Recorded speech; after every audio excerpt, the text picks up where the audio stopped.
Good morning, sweet boy.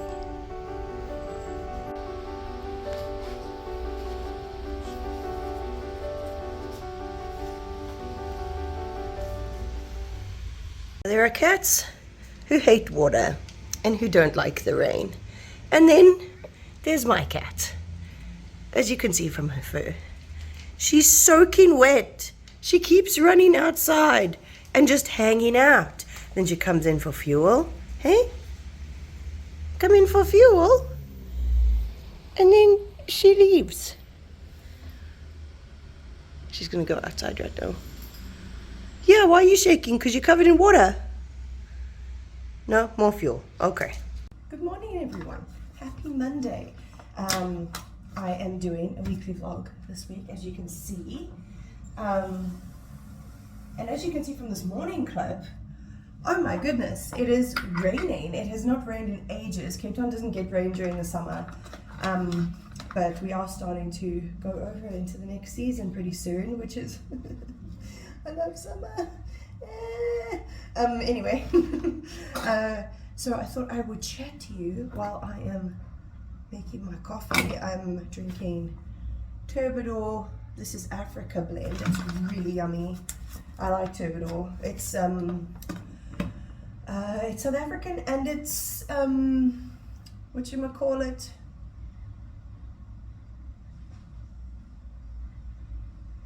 ethically sourced. That's the word that I'm looking for, I think, as far as I can remember. Anyway, what was I going to talk to you about now? I was going to talk to you about my work. So I've got client work. This is not working.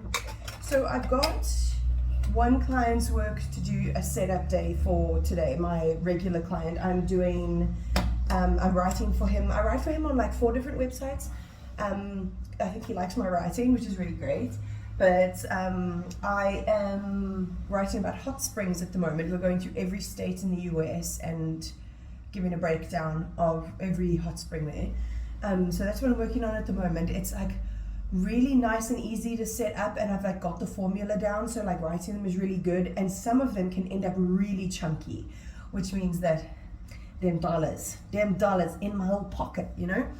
And then I have another client that I wrote an article for last week. He was very happy with it, and it was one of those food clients that is like, I can get them in, like their setup is like really rigid, which I kind of like. I like a rigid template because it gives you so much space to just go, you know. And because of my cooking knowledge, it means that I can, touch the hot pan.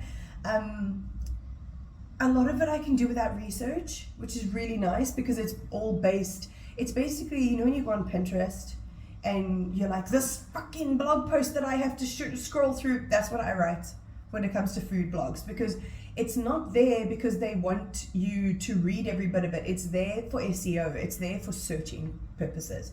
So that's what I write, and it's like so quick, so easy, barely takes any effort for me, and it pays. So that is a good thing. And he said to me last week that he will get hold of me this week for more work. So that would be ideal. If you watched my previous vlogs, I've been trying to get, because I have one client that just pops in every now and again. He's very unreliable. I'd like to get another solid client down so that I have 2 solid clients that I work for every week. That would be great for now, because I do have the capacity to do it. The only thing that might get in the way is the fucking load shedding. Oh my god, I've got a 4-hour block today from 10 until 2:30, and then tomorrow I've got one from 8 until 12:30 or something absurd. Like, and I've been, there's another one, 4 until 8 p.m. What am I supposed to eat? What am I supposed to eat? I just load shedding. But I'm like really lucky. I've got a mini UPS to keep my internet going. I've got a little camp stove kind of thing so I can make coffee. The only thing is my laptop doesn't make it quite to the end of the 4 hours, but that's fine. Like, I can always like go and do my cleaning, come back when the power's back on, and get back into it. You know, it's like not a big deal. Because I'm freelance, I can shuffle it around. I don't know how people who work in an office or in a restaurant or anything like that are dealing with this. I would go insane, cuckoo bananas. But yeah, so I am start doing say it out day. I love say it out days. Yeah, welcome to the week. And predictably, let me turn on my little dude. I have load shedding. Come on. You had to do a quick change out there. So, step number 1, coffee. Then I have a pot. I'm going to make myself some 2-minute noodles. I have stuff to make like sandwiches and stuff, but I just thought about it and I'm like, 2-minute noodles.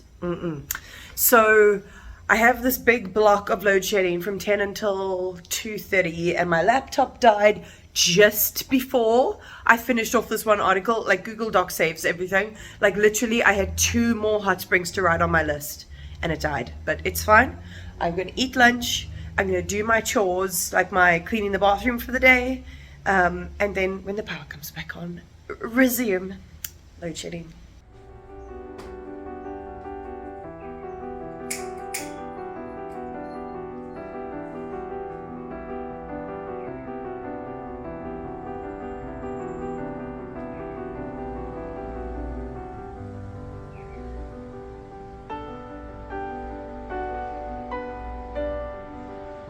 Session musician backstory, their generic one-word name, their look, their sound, all it says to me.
Hello, it's the end of the day. I sent off 2 articles today. I've gone to a flat viewing for my sibling, and now I'm waiting for my dinner to arrive because my load shedding block, besides being from 8 until 12, I also got 4 until 8.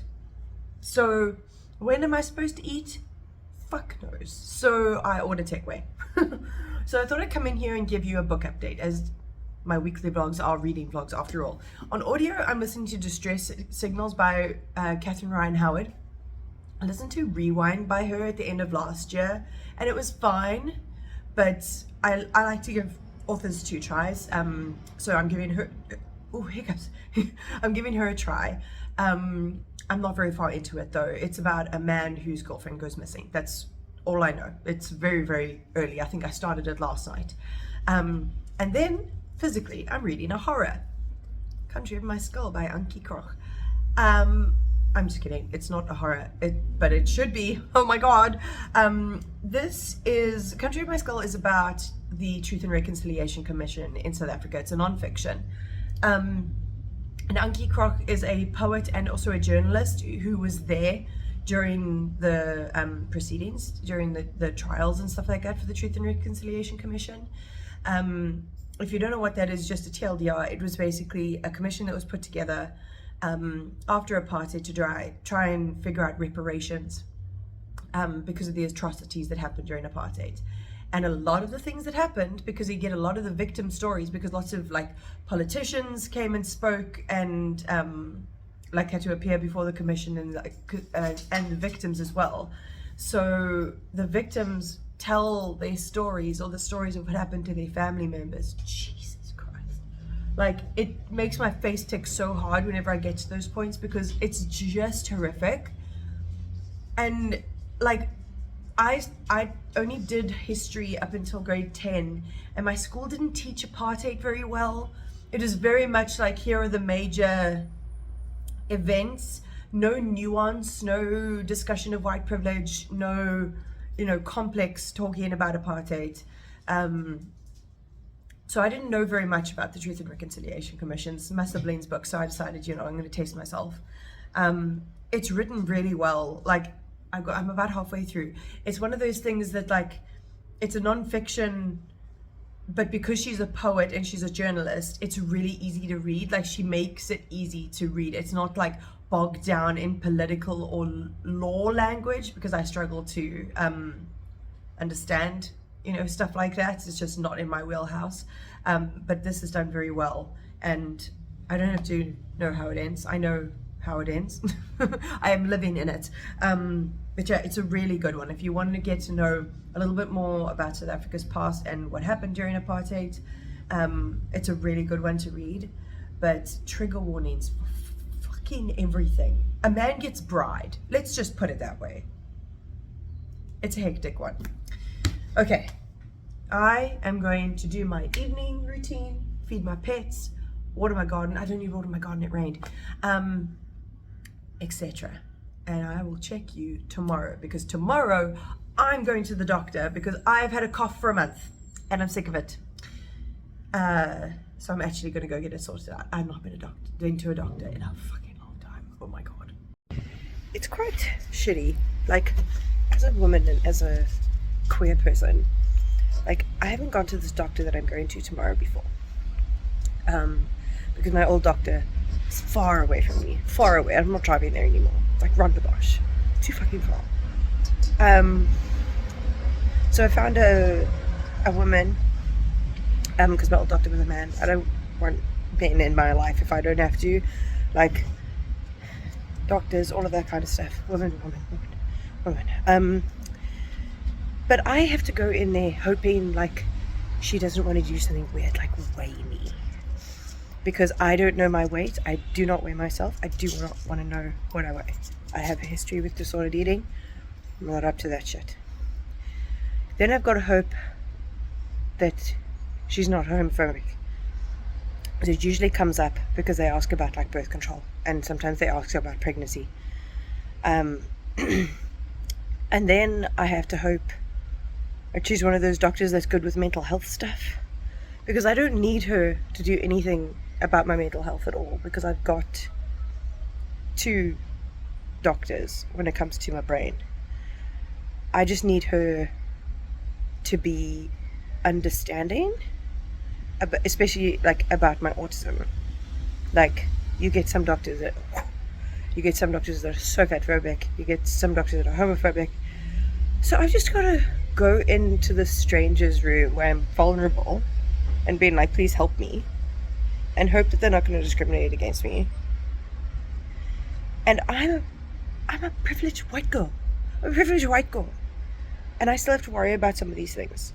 Like, straight white men just have life so fucking easy. They just don't even understand. Like, a straight white man would not, that has no mental health issues, would just go to a doctor and not have to worry about this stuff.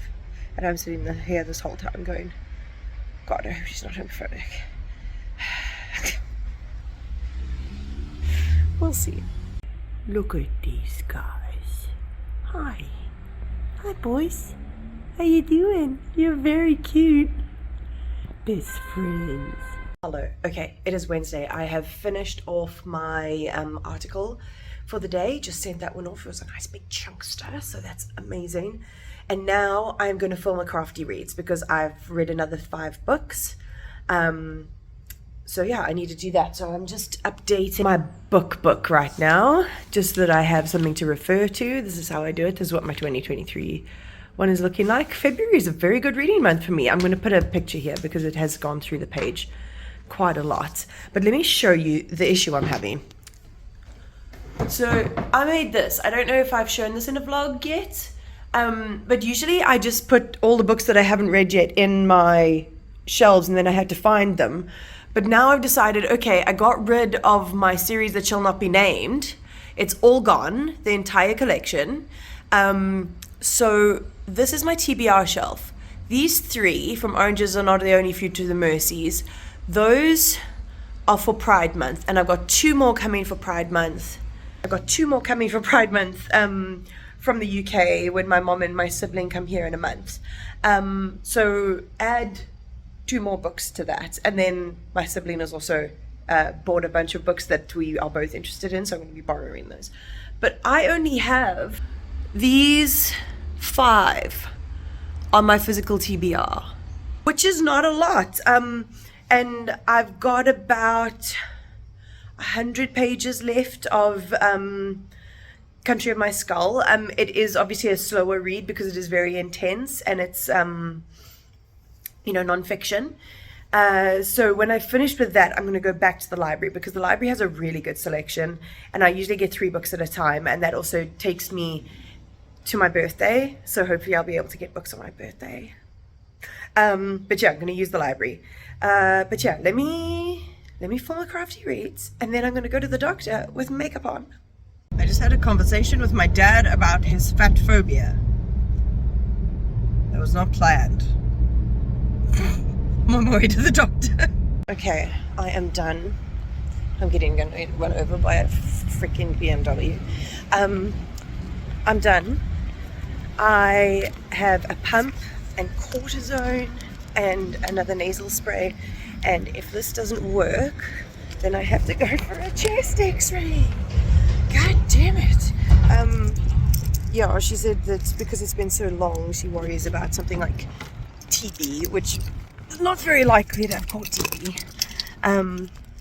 But it could also be an allergy related thing that's making it worse, so she's trying to combat that. And then she said, if not, yeah, chest x-ray. I wasn't sure about her. I was like, ooh. And then when I got into her room, it was kind of woo-woo. She had like a diffuser going and a salt lamp, and she had like a bunch of little crochet animals and plants and stuff. And I was like, okay, I like this bitch. And I told her about my mental health stuff and everything. And I told her that I was a lesbian, and she was like, oh, you're fine with labels, aren't you? And I was like, yep, I have a list of them just for me. What I didn't like was the nurse that I saw before, because the nurse came to get my blood pressure, they get my height and weight and stuff. And she said, do you know your weight? And I said, no. And she said, fine, we'll go on the scale. And I said, can you please not tell me the number? And she starts laughing. And I said, it's for my eating disorder, because I didn't want to go into this whole description. I've never officially had an eating disorder, but I have had disordered eating, and knowing my weight is not good for me mentally. Just easier for me to say, I have an eating disorder. And she said, okay. And then I got on the scale and I looked up, and then she just laughed at me. I was like, bitch, you're a medical professional. Annoying. Anyway, I'm going to go get my drugs. I'm back home and I've smushed my eye, my mascara underneath my eyeballs. Oh dear. But I used to drink like a lot of cola tonic and lemonades at home, and I've been trying to cut those out because I think it was affecting my stomach. And I totally forgot that I used to make iced tea all the time. And I recently found a tin of rooibos tea in my kitchen that I didn't realize I had. So, in a big old jar. Yummo! It's just rooibos, lemons, and honey. If I had ginger, I'd put ginger in there, but I don't have any ginger. It's gonna be for tomorrow. Okay, it's time to sample the iced tea. Mix it up a little. Pouring it into my mason jar. This is aesthetic as fuck, though. I think it's aesthetic 2014. Oh yeah, I can do that without pouring everything out. Eek! Stay in there, tea bag.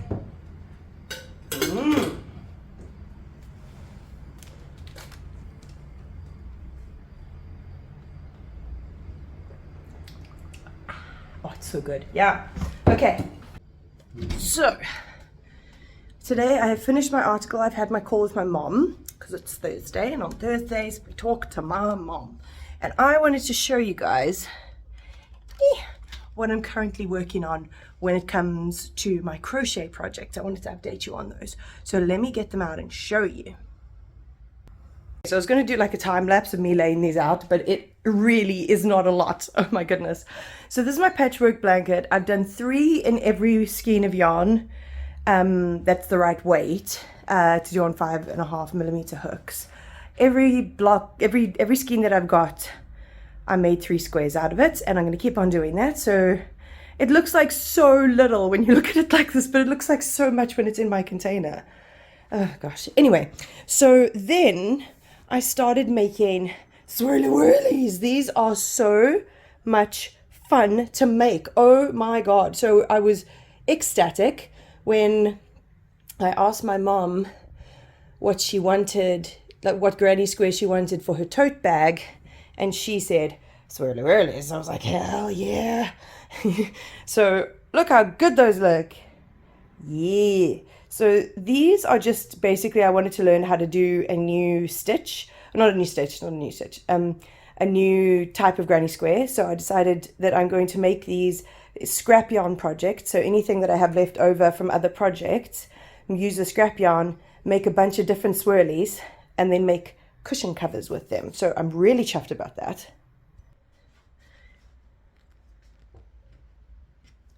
I just put my hair in an Alice band because it is bows warm right now. Oh my god.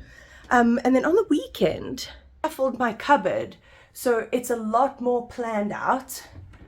I've put a lot more stuff in storage, neatened this up a little bit, and I've got a lot more room to work with. So this is my currently working on projects thing. That is my Daisy Granny Square blanket that I've been working on. I've shown you millions of times, I think. This has been worked on for a while. I swear, I chose the smallest granny square to do that blanket with. It's going to take me forever. And then currently, this is what I'm working on. So what's nice is that with my mom's project that I'm going to be working on after the one that I'm working on now, she wants all different blues because my mom loves blue. So like, I think that kind of vibe. And I've got a bunch of different blues that I'm going to use. I'm just going to go buy like maybe 1 or 2 other skeins of different types of yarn. But currently, I'm working on a tote bag for my sister-in-law. And I taught myself, I bought the pattern for these, hang on, which is my nicest moon? This is my nicest moon. For a moon and a star. It's probably the better star. And my tripod died. God damn it. And a sun. Aren't they so freaking cute? So I'm making this like witchy vibe kind of bag for my sister-in-law. All I've got to do is do the suns, and then it's blocking time. I've got lots of like nice projects that I'm busy with. The rest of today I am going to spend editing. Hey. I don't know if I've spoken to you when I've just woken up in this vlog. I think I've been more put together. I can't remember. I haven't started editing it yet. But yeah, I decided on a Friday morning I was going to come in and update you. Oh, just had a caffeine interlude. I'm so sorry. I am obviously still coughing, but I can feel the medication making a difference. Oh my god, it's so good. Yeah, it's just already making a huge difference. So I am this far from the end of Country of My Skull. And we're about to start the trial or the hearing for Winnie Madikizela. Fuck, I sound so white doing this, but the surname has always got me. Madikizela Mandela, who is Mandela's ex-wife. She's a bit of a cunt. But yeah, I'm interested to find out a little bit more about her trial or her hearing, whatever it is. But what's insane to me is that this was in the 90s. You know, the Truth Commission was like the early 90s, and this book came out in like 99. But they're talking about Archbishop Desmond Tutu having cancer and like talking about how he's dying and things like that. Homeboy died like a few years ago. Like, I didn't even realize he'd had cancer before. Like, I don't know too much about him. He's a religious leader after all, and me and religion, not good. Religious trauma. But yeah, it's just so funny. They're like, oh yeah, he's dying, he's so sick and everything like that. And I'm like, honey, he lasted so long. Like, he was so old when he died. Holy shit. But yeah, I'm just very interested to hear the last little bit of this. There were some stories that I read last night. Fuck me. But these kids dying. Fuck. Apartheid was just... And reading stuff like this, like, obviously in the last... God, how long has it been? In the last, like, few years, I've really been trying to, like, face up to, like, internalized, like, little, like, bits of racism that I've got, looking at white privilege a lot more, looking at my own privilege very dramatically, you know. And I think seeing things like this, even though apartheid happened, I mean, Mandela was released the year I was born. We had our first democratic elections when I was 4. But just seeing the state of the country and how white people benefited so dramatically, and how people, like, some white people just, like, acted like nothing was fucking happening. It's just hectic. But anyway, because this is very nearly done, and I've got a very small article to write. I've got an article to write about hot springs in Tennessee, and there's only one hot spring in Tennessee. So it is going to be a much shorter article than I'm used to, which is good for time and stuff like that. So as soon as I'm done with my article, I'm going to head off to the library. I'm going to take you with me. The article has been written. It is library time. Hooray. I also went on a pro blogger to try and look for more jobs, but the pickings are V-slim. So yeah, we'll just see how things go. Realized that the power was out still, so I was like, okay, pop to the shop before the library instead of after. And I realized I got paid yesterday, so I got myself a little treat. This is from Vida. It's a sea salt caramel latte with oat milk and a shot of espresso, and it's so good. Oh my god, because I was ordering the sea salt caramel latte for the longest time and I didn't realize there's no coffee in it. And like, I don't need coffee for energy, I just like coffee, so I don't, because it's like ends up being quite expensive, I don't get this very often. So on my way to the library, sip, delicious drink, and then yeah, library time, yay. I'm here now. I'm trying to avoid doing what I did the last time and getting a whole shitload of historical fictions. I need to get a variety. So first I'm going to hit the new end shelf, and then we'll see. Okay, I'm back. That was a good old visit. I think I got a good stack, so let me show you. Firstly, I got Himself by Just Kid. I remembered seeing this on the shelf the last time because I got up to the K shelf. And I just got my 3 books, because I always get 3 books from the library at a time, and I saw Himself by Just Kid and I was like, okay, you are coming home with me the next time. It's set in Ireland. I've read her book Things in Jars. Is that what it's called? I don't know. It's not in here, but yeah. I read her book Things in Jars, absolutely loved it.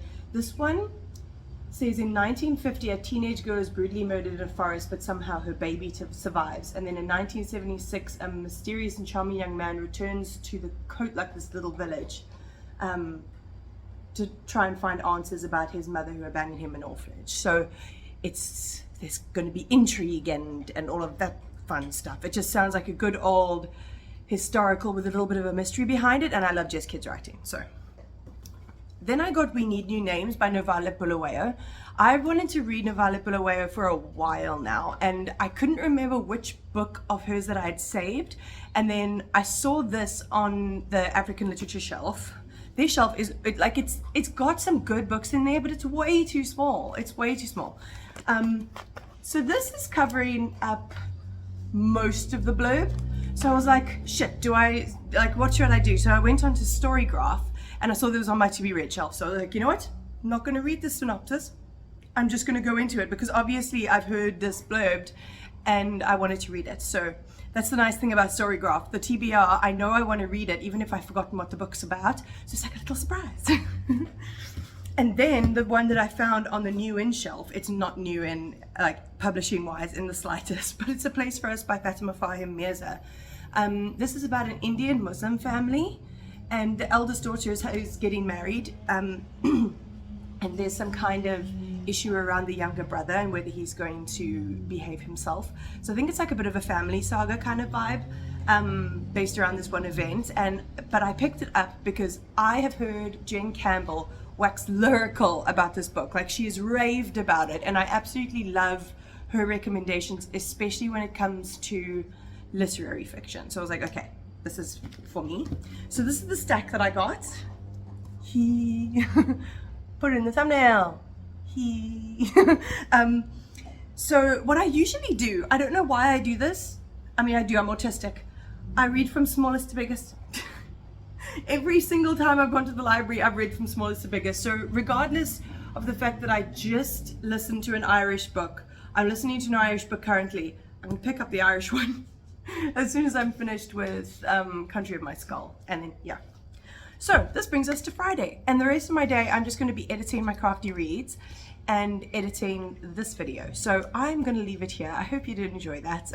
I've certainly liked it. I love these kind of vlogs where I get to show you little bits of my week and how things are going. So if you did like it, like, comment, subscribe, all of that fun stuff, and I'll take you next time.